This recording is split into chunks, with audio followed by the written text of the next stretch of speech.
Okay, Marion, so this is a very fun question. I mean, we grew up in a generation on a diet of Marvel versus Avengers. It's all about Superman, Yes. Iron Man saving the world. Yeah. And we seem to be, whether realistically or not, being ingrained with this sense of duty, a sense of responsibility for making the world a better place. Whether on a job or outside of the job, but there's this seed that's being planted in us, whether from films or wherever else. But there's this seed planted in us that we want to make the world a better place. From the university that I graduated in, they made us do 80 hours of community service, and I think it really left quite a deep impression that our small efforts do make a impact on the society. And I feel that by extension of that, when we enter the workplace, we also want our employers to do something about that. So the question then comes about, for all the Gen Ys out there who wants to change the world, but if you're in a company that doesn't seem to be changing the world a lot, or exploiting it, in fact, exploiting it, at the other extreme, what should we do? Yeah. How can we get our employers to also don the Superman underwears and capes and start flying with us? Alright, I love this question because I think about it all the time. Because I have a business of my own, I would like my employees and myself to be able to contribute back. Okay, so I'm going to speak really frankly because it's a fun question. Bottom dollar, bottom line. Yeah.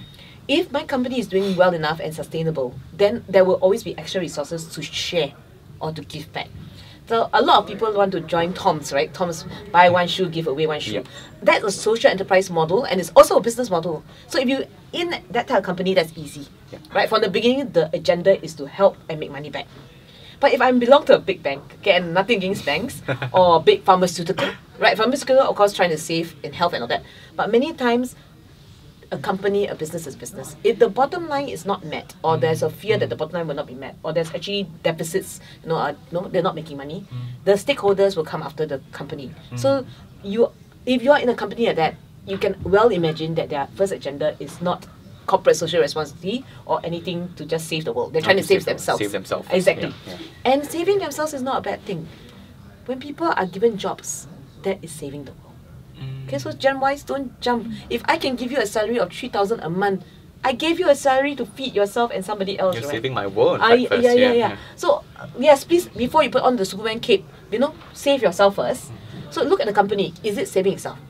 Especially the small businesses like me, I can't go and do social responsibility all the time. Let us feed ourselves first. Let us be a brand name. Let us be very good. Yeah. We'll do something. Yeah. Now, if you're the bigger company and they're still not really doing something, actually as a Gen Y, try to help them do something.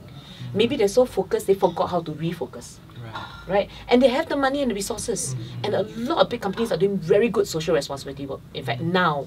And in Asia, it's just slow in the uptake. Because we were just building the company.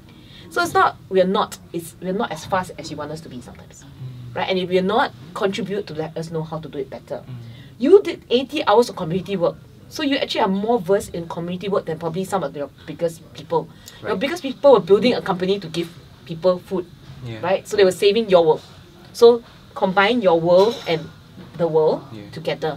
Right? So it's possible, just look at the company. First look at the company's bottom line. Then try and figure out what to do with the excess money or resources. So first and foremost, make sure that the company is making money. Because, and back to the Superman analogy as well. Superman had a day job, which is a journalist in a newsroom. Yeah, he didn't pay to be Superman. Yeah, so he couldn't just, just go into any phone booth and just fly around. He needed to pay his bills first. So in the same way in a company, you have to make money first. Yes. So ideally when the both worlds converge, and when the worlds do converge, that's where your prior intentions, your ability and willingness to give to a larger cause. And of course, if you have already supported and worked with other causes and they are in line with the company's corporate values, that's where you can take lead. Again, being proactive and say, hey, Mr. Manager, maybe we could organize a day to do a beach sweeping exercise for the entire company, I think. And of course, list down the merits of this exercise, potentially the investment that's required, resources that's required. And I think from the manager's point of view, if everything is laid out on one sheet, which is something I really recommend for Gen Ys, especially if you want to moot a proposal to your manager, try to keep it concise. Correct. Ideally, one sheeter, one pager, everything contained inside there. Right. Pass it to your manager. If it can be consumed, understood, and appreciated within one sheet, that allows for very rapid decisions to be made. Right. Problem solved. The most lacking resource your managers and leaders have is time. We don't have time. So I always appreciate the Gen Ys who tell me the resources, what app can we use, what project management tool, what community service. If you know something more than me, share with me. I mean, cut down the time. Yeah. I have money, I have no time. Yeah. I have resources, I have no time. You have that. Make it happen for us. Yeah. Then it's again a win-win. Yeah. So it really brings to mind one of my mentors said when I was studying in university, if you help your professor win at his job, he will help you win at your job. Yeah, for So sure. I always think, whenever I go to a new class, what is my professor really looking out for in this essay? What makes him really proud to be a professor? And then, from this point of view, if I made him feel good that he has done his role in educating me, getting the sense of pride, thereby, I of course, help me to give better grades, so I get my A, so nicely hopefully A put. plus. So we're a team, you see. Try to be a team. Right, support me. Sometimes you won't get to be the face, but if you support me, I will show your face. I cannot show your face if I don't feel supported. And so, really, if you anything to end off with the Gen Y, right? Really, our managers also need support. Help us help you, right? And then you will see. And maybe it's a bit longer than you want. Give us a chance. If you know your leader is really good-hearted, but once in a while blows up, and let me show you, I blow up a lot, and I apologize to people who work with me. Yeah. But because I'm stressed. Yeah. So if you can help me reduce some of that stress, we work together as a team. I promise you, a person who's ethical, your face will get shown. I promise you. And for us Gen Ys, I think the duty is also not for us to always take things personally, because at the workplace I can understand sentiments are always at the boiling point. Yeah. And it's just sometimes it's really not about us. No. Sometimes maybe you being a manager You.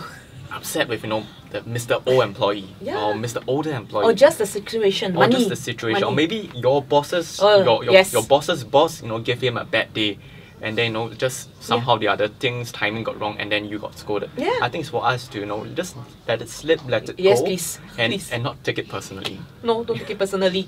Managers are people too. Definitely. Thank you.